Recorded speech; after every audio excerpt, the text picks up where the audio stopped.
It's finally going down this Saturday. You got Cam Ward at Miami, Graham Mertz at Florida. Who's got the quarterback edge?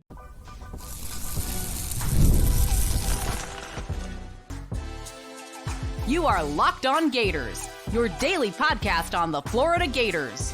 Part of the Locked On Podcast Network, your team every day. Welcome into this Locked On crossover event. He is Brandon Olsen from Locked On Gators. I am Alex Donno from Locked On Canes. Thank you so much to the everydayers for making our shows your first listens and your first watch today. We're available free wherever you get your podcasts. We're free on YouTube. We're part of the Locked On Podcast Network, your team every day.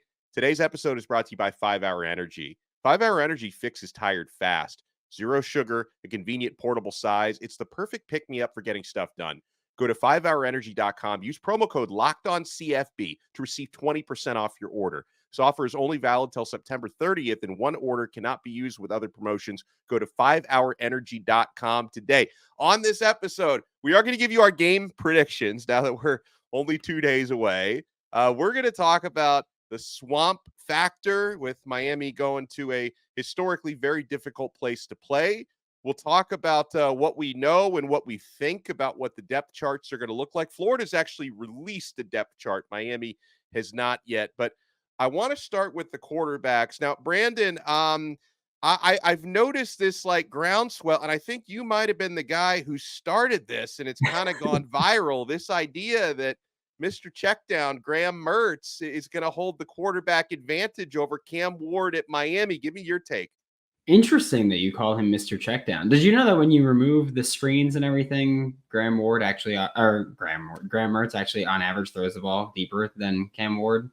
Same completion percentage too, which is to Cam Ward's benefit of having the completion percentage of Mr. Completion Percentage over there in Graham Mertz. So good for Cam Ward there. But yeah, I'm just saying on average, when you remove the screens and little pop passes, which Cam Ward at Washington State and Graham Mertz at Florida last year was a large chunk of their passes. When you remove those, Graham actually on average throws the ball further downfield than Cam Ward.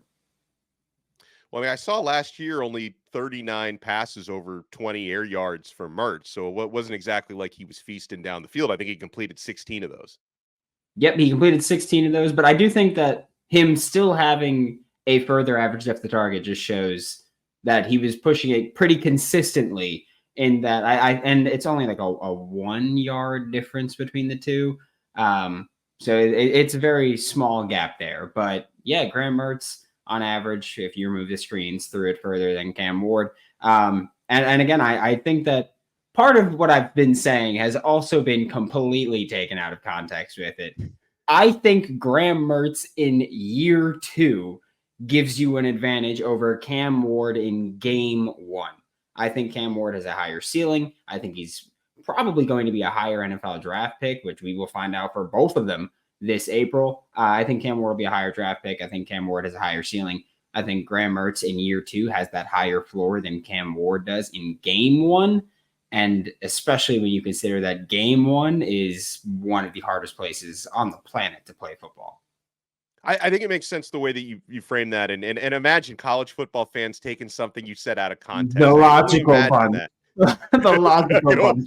I can only imagine that happening. Because listen, the stability is important, and for Ward, I've watched him since January at Miami, but you can only really project without having actually seen him play a game in a Miami Hurricanes uniform. Because I've seen a guy who, since arriving at Miami in January, has been very meticulous about getting to know his teammates on and off the field, getting to know the offense very quickly. Similar plays to what he had at Washington State. The offense fit him like a glove, but you don't really know until you know. So I definitely get that. Miami fans obviously feel very good about what Cam Ward is bringing to the offense this year. Seeing him put up ridiculous numbers the last couple of years at Washington State. Last season for Ward, it was 66.6% completions, 3,735 yards, 25 touchdowns, 7 interceptions. And I know the stat that certainly gets brought up a lot in Gator circles, and I get it. It's concerning. The turnover, specifically the fumbles. He did put the ball to the turf 14 times last season. And I know, Brandon, in Ward's case, there obviously can be maybe a higher upside of playmaking than what Graham Mertz possesses, but probably a lower floor when it comes to what Ward is going to bring into this game.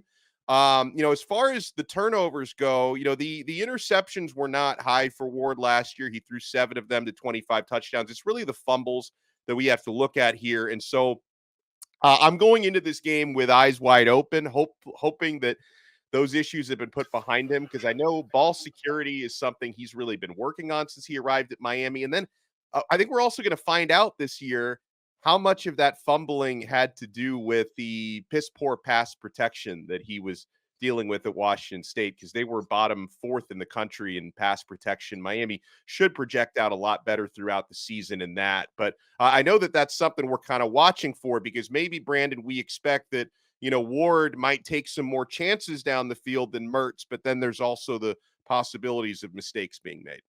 Yeah, I also feel like not to say that Washington State's offensive line wasn't just horrendous. I was trying to think of a nicer word. They were just horrendous last year. They were.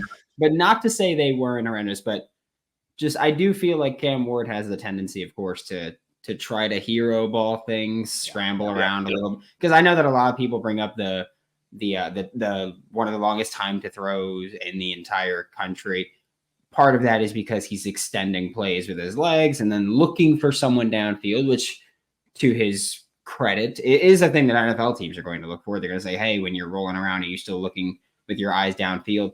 But I do feel like part of it is sometimes he got into the Caleb Williams habit, where Caleb Williams of USC, teams could drop back and he would make a mistake on his own somehow. He would scramble around too long. And I feel like Cam Ward did that. So I'm curious to see what the Gators' approach is, of if they're going to go, hey, well, Cam Ward is throughout his career really bad when throwing under pressure. Cam Ward has the fumble issues when you get him in the backfield. Do we be really aggressive, or do you go, well, Cam Ward has the issue of when you drop into coverage and there's no one there, he tends to kind of make a mistake himself. So I'm curious what the approach is going to be there behind. I mean, look, I've been the guy in the offseason where I've said, hey, Miami's got these transfers and I've got to see how they work together and how they gel together. Offensive line is one of the few areas where I don't really have that concern for, obviously, that coaching staff in Miami. They've been proven to be able to at least put out good offensive line units there. So I'm curious to see what the pass rush plan is against Cam Ward with what should be a really good offensive line in front of him. Yeah, no doubt. And I'm also, like, from a Miami side, when we talk about Ward having played a lot of hero ball at Washington State the last couple of years, what Miami's pass to run ratio is going to look like specifically in this game, because, Miami does have hopefully opportunities. I believe Florida's probably improved their rushing defense from last year. For your sake, I hope they have. But Miami is going to have Damian Martinez leading that charge, coming off of a just under 1,200 yard season last year. So in terms of what Florida's offensive balance is going to look like, we'll talk more about the actual health of the running back room a little bit later on. But do you think it's going to be 55-60% throws, or do you think Billy's really going to try to establish a power running game this Saturday? I do think that I feel like they're going to have the run game and the extension of the run game type thing with the pop passes and the screens. It's the way around what's, again, expected to be a good pass rush. That's one area where I'm fully standing on. I need to see it from the Miami defensive line as a unit. Obviously, Ruben Bain, really good. But I think that's what you'll see, especially with the new running clock. Games have been shorter. The Florida State game versus Georgia Tech, Florida State had, 7 possessions the entire game. Florida's historically, Billy Napier has been the kind of coach that wants to run the ball, wants to run the clock. I'm expecting to see Florida run the ball consistently, as in just frequency-wise. I don't know about success rate, what that's going to look like, but run the ball consistently, throw screens, pop passes, keep the clock moving, keep the chains moving, and hopefully give Miami just less opportunities, especially when you're the home team. And as long as you're in the game, the crowd will be in the game. And I think that's going to be part of it, of just score pretty consistently, crowd get loud, defense make a play here and there, and then you're right into it. So I think that the plan will be relatively conservative on offense. I don't think Florida Gators fans are going to like that, but I think that's going to be the plan. That's Billy Napier's plan historically when he's an underdog. Yeah, and this is you mentioned the swamp. This is a tough road trip for Miami. Florida doesn't lose there a lot. Miami does have I think a 12-9 all-time record at the swamp, but I mean what that actually means for Saturday, very little, but it's some historical context. I want to talk about the swamp factor, and I want to talk about what the Florida depth chart looks like, what I think the Miami depth chart might look like. And guys, this is an epic crossover event. We're only getting started right here on the Locked On Podcast Network. You wonder why I usually have a good amount of energy when I host shows on the Locked On Network. It's because I'm drinking 5-Hour Energy. No, I'm guzzling 5-Hour Energy here. Folks, if you get tired after lunch, you're not alone. In fact, research shows that more than 70% of us hit the wall after lunch. Let 5-Hour Energy, let a shot of 5-Hour help you leap over that wall instead of crashing into it. With zero sugar and a convenient portable size, it's the perfect pick-me-up for getting stuff done. The 5-Hour Energy website has flavors like watermelon, tropical burst, grape, berry, and more. There's a flavor for everyone. Try them all. On the site, you even have the option to build your own 12-pack or 24-pack. You choose the flavors, and it's delivered right to your door. If you go to 5hourenergy.com, that is the number 5hourenergy.com, get some 5-Hour Energy product today. You can use our promo code LOCKEDONCFB to receive 20% off your order. This offer is only valid till September 30th on one order, cannot be used with other promotions. The code is not good on subscription orders. Go to 5hourenergy.com today. Thank you so much for making this Locked On Canes Gators crossover your first listen and your first watch today. For your next listen, make sure you check out Locked On College Football. Our guy Spencer McLaughlin, that dude is working overtime, covering all the big games, all the big storylines as we head into week one. Week 0 was a nice appetizer, but week 1 is going to have a lot of awesome games this weekend, I think, including Miami at Florida, 3:30 p.m. And Brandon, that Florida is a tough building to win. And I know like Miami fans will joke, like all the Gator fans talk about is the swamp and the advantage, but it is an advantage, especially I think in a season opener when Miami's going to be, dealing with hostility for the first time in a long time. Yeah. I mean, Florida's won 33 straight home openers. By the way, I don't know if you've watched today's episode of Locked On College Football. Spencer picks Florida to win this game. I just like to throw that one out there. Well, you know why? Because he's a Mario Cristobal bitter ex. That's why. I mean, he loved Cristobal until Cristobal told Phil Knight, "No thanks, I'm going to Miami." Then they all turned on the guy. Yeah, imagine being upset about losing a guy and then upgrading at the head coach position. It's wild stuff to see there for Oregon. Good for them. But with the swamp factor here, I do think Florida's won 33 straight home openers. We've seen better teams than Florida go into Florida and lose. Like Utah was better than Florida in 2022. Straight up outright, Utah won the Pac-12 in 2022. They still came into the swamp with a quarterback that's been there for 45 years, and they lost in the swamp with all that experience, with all we kept hearing about how their retention rate was so great and that they were going to be experienced and capable of playing here. It just got even harder this year. I do think that teams with good home field advantages just got better this year at home because of the in-helmet communication. Teams when they go to play, I don't know, the Chiefs, for example, in the NFL, you see the opposing quarterbacks, they're covering the ears, they're trying to hear it. College stadiums are typically louder than a lot of these NFL stadiums, the swamp being one of those. I think it's going to be harder. I think that if we see them try the helmet communication at all, they'll probably cut ties with that relatively early on. If they are now making good in-game adjustments. If Miami's doing that, then I think that they'll cut those helmet communications off and start going to a more, silent count with everything, go to old school sideline signs, whatever it may be. But I do think that the helmet communication is going to be quite a struggle for all teams in the swamp. But I think that's another advantage, especially this is going to be Cam Ward's first game situation doing that and trying to operate with that again, assuming that they try to operate with that during this game, actually. And I do think that's just an added benefit to playing in Gainesville. It's really tough to win there, especially in week 1.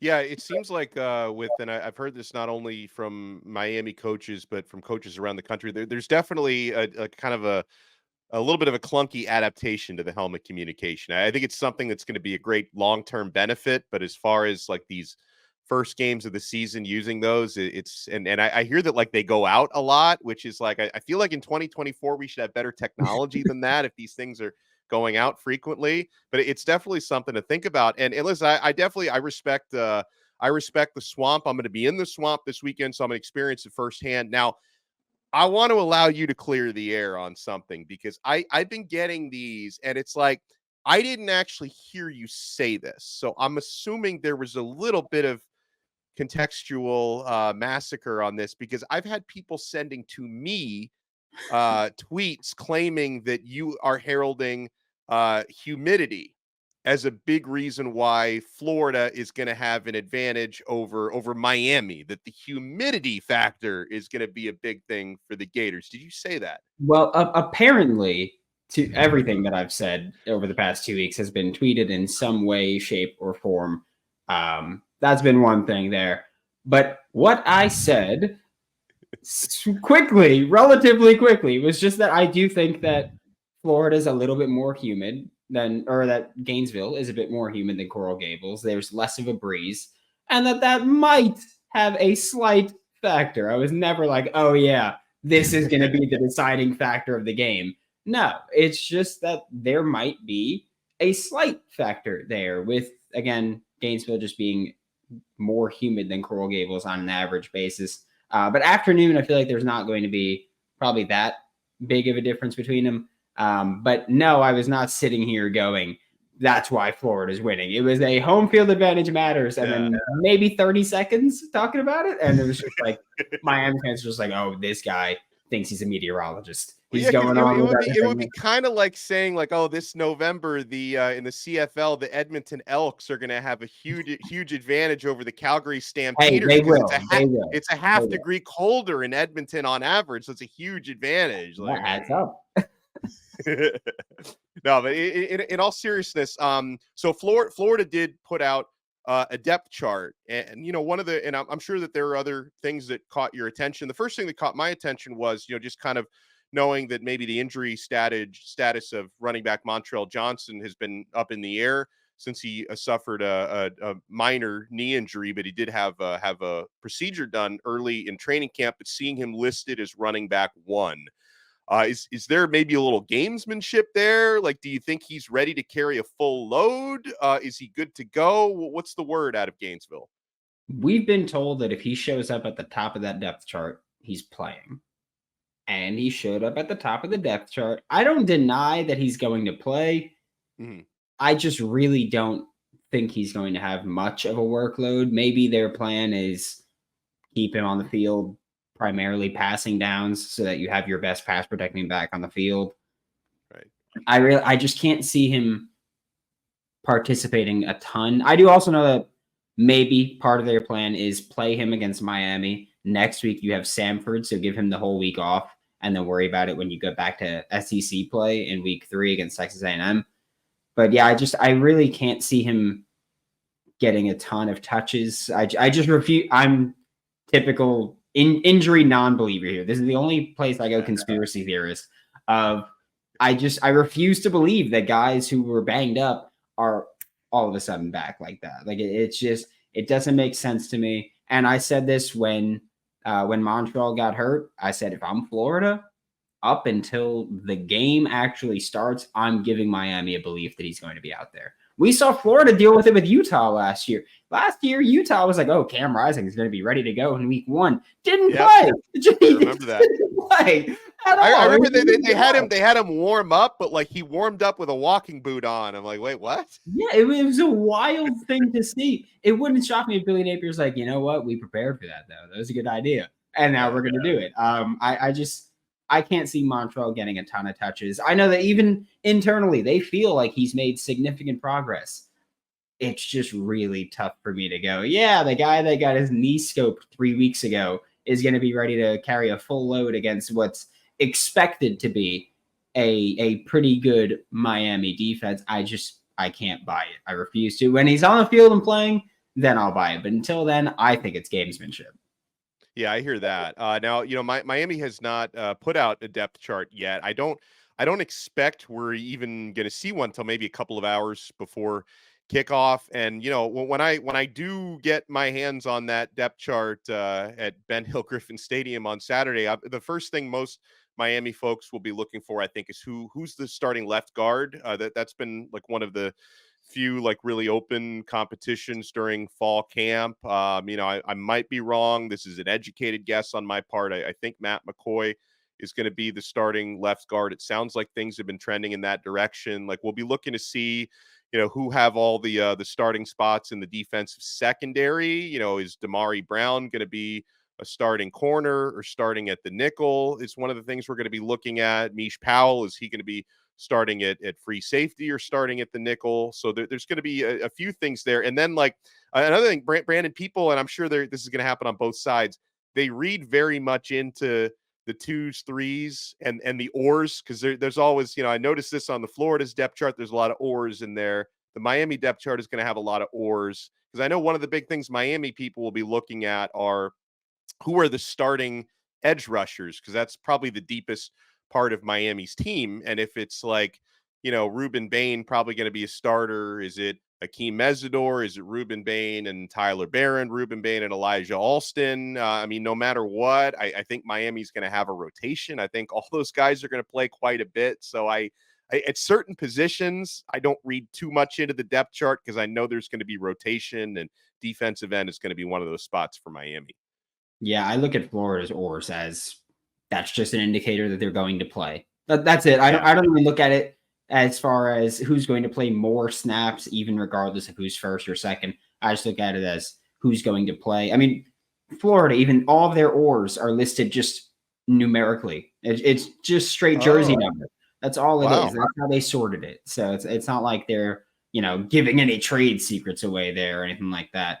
I am interested to see Miami's edges, because I know that Alston, tremendously productive pass rusher, but not at the power forward level yet. Ruben Bain, I don't even need to talk about him. We know what Ruben Bain is. You have Tyler Barron. I don't know, man. Tyler Barron, if he's out there starting, is not the one that scares me in any way, shape, or form, just because I've seen him be completely unproductive throughout his entire career against the Florida Gators. Maybe he's taken strides, but he's played opposite a really good edge rusher. Last year, James Pierce is projected to be the first edge rusher drafted, a top 5 projection right now, and Tyler Barron played opposite him and wasn't very productive. Mesidor is just someone that has been banged up. We'll see what we actually see from him on the field this weekend, but I'm curious to see just in general what the defensive line looks like, not just the edge for Miami, because that's something that's been so highly touted, but also there's a lot of portal additions and guys stepping up. So I'm just curious to see what that rotation looks like, not even just the depth chart, just what the actual snap count and that rotation looks like for Miami against a new Florida offensive line. Yeah, I'm with you on that. All right, it's time to put ourselves on the hot seats and make these predictions when we come back. Locked On Canes, Locked On Gators crossover. Who's winning on Saturday and by how much? Who's covering that spread? You want to keep it locked right here. We're not done yet on this brand new Locked On crossover. And by the way, if you're looking for an opportunity, no matter what direction you're betting in, whether you go Miami -2.5, Florida +2.5, money. The line is so close. You're probably looking at maybe money line either way. You want to take a look at this at FanDuel. You've heard us on this network talk so much about FanDuel, America's #1 sports book. Well, we have something a little different for you. Now through September 22nd, all FanDuel customers can bet $5 and get a 3-week free trial of NFL Sunday Ticket from YouTube and YouTube TV. I may not leave my couch all Sunday coming up. Then with a YouTube TV base plan, you'll be able to watch every regular season Sunday afternoon out-of-market game. All you need is a Google account and a current form of payment, and you can cancel anytime. Just visit FanDuel.com/LockedOn to download America's #1 sportsbook. We are also proudly brought to you by Factor Meals. I love this because the prep time is 2 minutes and you're getting unbelievable, nutritious, customized meals. With Factor's no prep, no mess meals, you can meet your wellness goals thanks to the menu of chef-crafted meals with options like Calorie Smart, Protein Plus, and Keto. Factor's fresh, never frozen meals are dietitian approved, ready to eat in just 2 minutes. So no matter how busy you are, you'll always have time to enjoy nutritious, great tasting meals. With 35 different meals and more than 60 add-ons to choose from at Factor, you'll always have new flavors to explore. Crush your wellness goals with dietitian-approved meals, ingredients that you can trust. Enjoy effortless support for your lifestyle. Choose from 6 menu preferences to help you manage calories, maximize protein intake, avoid meat, or simply eat well balanced.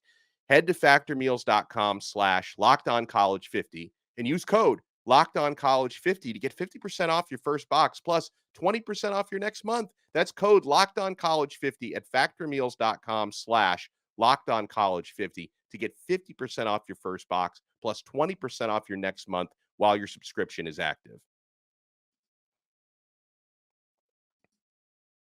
Thank you so much for making this Locked On crossover your first listen and your first watch each and every day. And I would highly recommend, like, for the Locked On Canes viewers, make sure you're checking out Locked On Gators. If you wanna scout the other side, Locked On Gators. If you wanna hate watch Locked On Canes, I encourage you guys to check out both sides.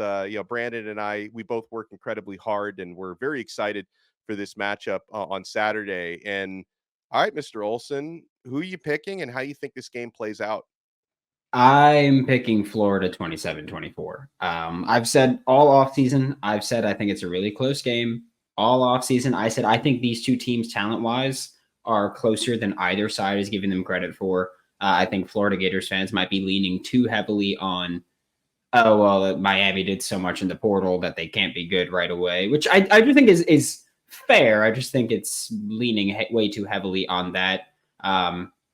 Miami fans, I think, are leaning way too heavily on Florida won 5 games last year.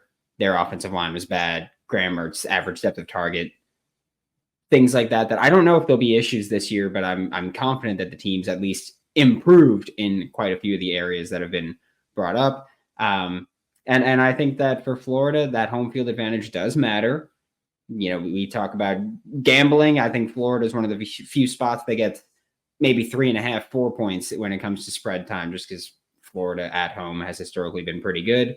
But I think when these two teams are as close as they are, I think Florida, at least because this game is week 1, I think Florida's quarterback situation is just better right now. I've said all offseason, if this game's week 8, I'm probably leaning more Miami, but it's week 1. And so for that, I'm taking Florida to win.